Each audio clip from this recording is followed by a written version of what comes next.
আমের দুধ বড়া।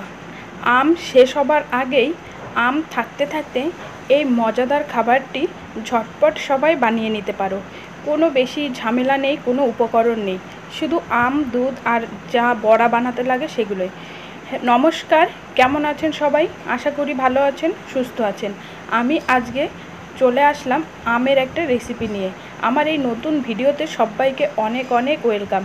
তো প্রথমে আমি ওই 250 থেকে একটু কম চাল ভিজিয়ে তারপরে জল ঝরাতে রেখে দিচ্ছি, না হলে মিক্সচারে গুঁড়িটা ভালো হবে না, ওই কারণে জলটা ঝরছে। আর এদিকে আমি আমের কাঠটাকে রেডি করে নিচ্ছি।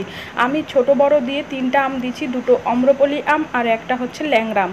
তো আমগুলোকে ভালো করে চটকে আমের কাঠটাকে বের করে নিচ্ছি। আর ওইদিকে আমি চালের গুঁড়িটাও রেডি করে নিচ্ছি, কারণ চালটা যত ঝরবে তত চালের গুঁড়িটা বেশ একটু ঝরঝরা হবে। আমের কাঠ থেকে আমগুলোকে ছাড়াচ্ছি। আর পাকা আম খেতে খেতে একঘেয়ে যখন বোরিং হয়ে যায় তখন আম দিয়ে এই রকম কিছু একটা মজাদার রেসিপি তোমরা বানিয়ে নিতেই পারো। তো দেখো, আমের কাঠটা বের করে আমের কাঠটাকে আমার ম্যাশ করা হয়ে গেছে। আর এই যে চালের গুঁড়িটাও আমার গুঁড়ি করা হয়ে গেছে। চালের গুঁড়িটা নিয়ে আসছি, এবার আমের ওই কাঠটার মধ্যে সব কিছু অ্যাড করব। তো প্রথমে আমি চালের গুঁড়ি দিয়ে দিলাম 2-3 চামচের মতো।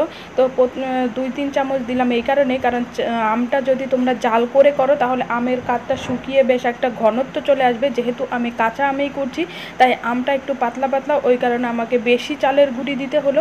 তারপরে আমি দিলাম শুকনো চালের গুঁড়ি, তারপরে দিলাম একটু সুজি, আর দিলাম হচ্ছে আশীর্বাদের একটু আটা। যেহেতু আমার ঘরে ময়দা ছিল না, আর ময়দার থেকে আটাটা কিন্তু বেশি পেটে শ্যুট করে, ওই কারণে আটা দিয়ে দিলাম। তারপরে দিলাম হচ্ছে পরিমাণ মতো চিনি। আমটা যদি বেশি মিষ্টি হয় তাহলে অল্প চিনি দিলে হয়ে যায়, আর আমটা যদি কম মিষ্টি বা টকটক থাকে তাহলে লেভেল অনুযায়ী চিনিটা দেওয়া হয়। তারপরে দিয়ে দিলাম হচ্ছে পরিমাণ মতো লবণ, কারণ মিষ্টি জিনিসের মধ্যে যদি একটু লবণ অ্যাড করা হয় তাহলে মিষ্টিটা বেশ সুন্দর মুখে লাগে। তারপরে দিয়ে দিচ্ছি আমুলের প্যাকেটের দুধের গুঁড়ো, কারণ গুঁড়ো দুধ দিলে বড়া পিঠাগুলো খেতে কিন্তু ভীষণ টেস্টি হয়। এই বড়াগুলো তোমরা শুকনোও খেতে পারো, আবার চাইলে দুধের মধ্যে ভিজিয়েও খেতে পারো। তো আমি শুকনো খেয়েছি, কিন্তু আজকে আমি দুধের মধ্যে ভিজাবো, তো ওই কারণে আমি দুধ পিঠাই করব। তারপরে চামচের সঙ্গে দেখো লেগে আছে, সেগুলোকে হাত দিয়ে সুন্দর করে ছুটাচ্ছি, কারণ আমুলের দুধের গুঁড়োটা বাইরে হাওয়া পেলেই ওটা একটু কেমন জমাটে হয়ে যায়, ওই কারণে হাতার সঙ্গে লেগে গেছে। আর চিনিগুলো কেমন একটা জমাট বেঁধে গেছে, তাই হাত দিয়ে প্রথমে চিনিগুলোকে ভেঙে নিলাম। তারপরে এই যে সমস্ত উপকরণ দিয়ে আমের কাঠটার সঙ্গে একসঙ্গে মাখাচ্ছি। আমের কাঠের এই বড়াটা যত সুন্দর করে মাখানো হবে বড়া পিঠাগুলো কিন্তু তত সুন্দর করে ফাটবে। আর কালারটা দেখো কি সুন্দর, মনে হচ্ছে আমি ফুড কালার ব্যবহার করছি, কিন্তু একেবারেই না, আমের কালারের জন্য দেখো কালারটা কি সুন্দর আসে আমার। এবার এটাকে মাখানোর পরে আমি বেশ কিছু সময় রেস্টে রেখে দেবো, কারণ সুজি দিলাম, সুজিগুলো যাতে মিশে ফুলে যায়, ওই কারণে একটু রেস্টে রেখে দিচ্ছি ওই 15 থেকে 20 মিনিটের মতন। তারপরে 15 থেকে 20 মিনিট পর আমি বড়াগুলোকে ভেজে নেব। তো বড়া এটা রেস্টে রাখতে রাখতে এদিকে আমি বড়া ভাজার জন্য সমস্ত কিছু রেডি করি। এই যে গ্যাসের ওভেন ধরিয়ে কড়াই বসিয়ে দিলাম, কড়াইটা যখন গরম হয়ে যাবে তারপরে এই যে তেল দিয়ে দিলাম। আমি হচ্ছে ফরচুনের সাদা তেলটা ব্যবহার করছি, তেলটা ভীষণ ভালো। আর হচ্ছে তোমরা সবাই জানো, তো তেলটা আমি বেশ খানিকটা দিয়ে দিলাম, কারণ একসঙ্গে অনেকগুলো করে পিঠা ছাড়া যাবে তাই। এবার তেলটা গরম হয়ে গেছে, তারপরে এই যে এক এক করে সমস্ত বড়াগুলোকে এখন সুন্দর করে ছেড়ে দিব। আর তোমরা যদি চাও ছোট, তোমরা বড়, যে যেমন ইচ্ছে সেই রকম আকৃতি বা আকারের গড়ে তুলতে পারো, কিন্তু আমি এই যে এই লেভেলের দিচ্ছি। তবুও দেখবে বড়াগুলো ফুলে একদম টুমটুম্বু হয়ে যাবে।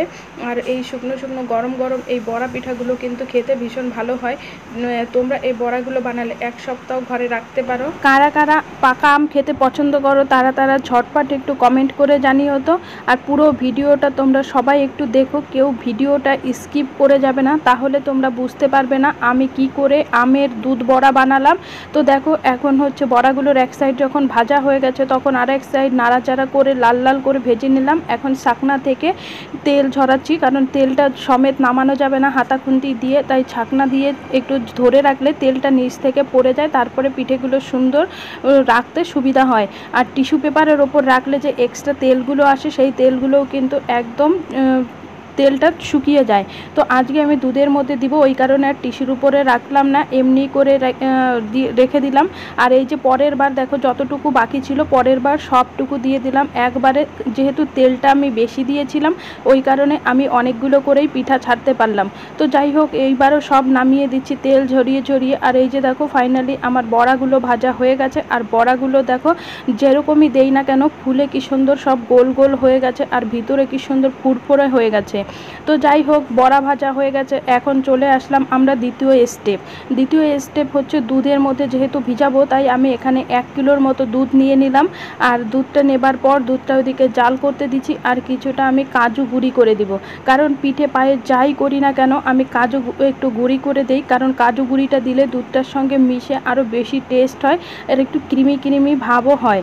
তো যার কারণে আমি কাজুটাকে একটু পেস্ট করে তারপরে দুধের মধ্যে দিয়ে দিলাম। আর দিলাম হচ্ছে একটা তেজপাতা, কারণ তেজপাতা দিলে দুধের সঙ্গে মিশে যে একটা সেন্ট হয়, ওই সেন্টটাই আমার ভীষণ ভালো লাগে।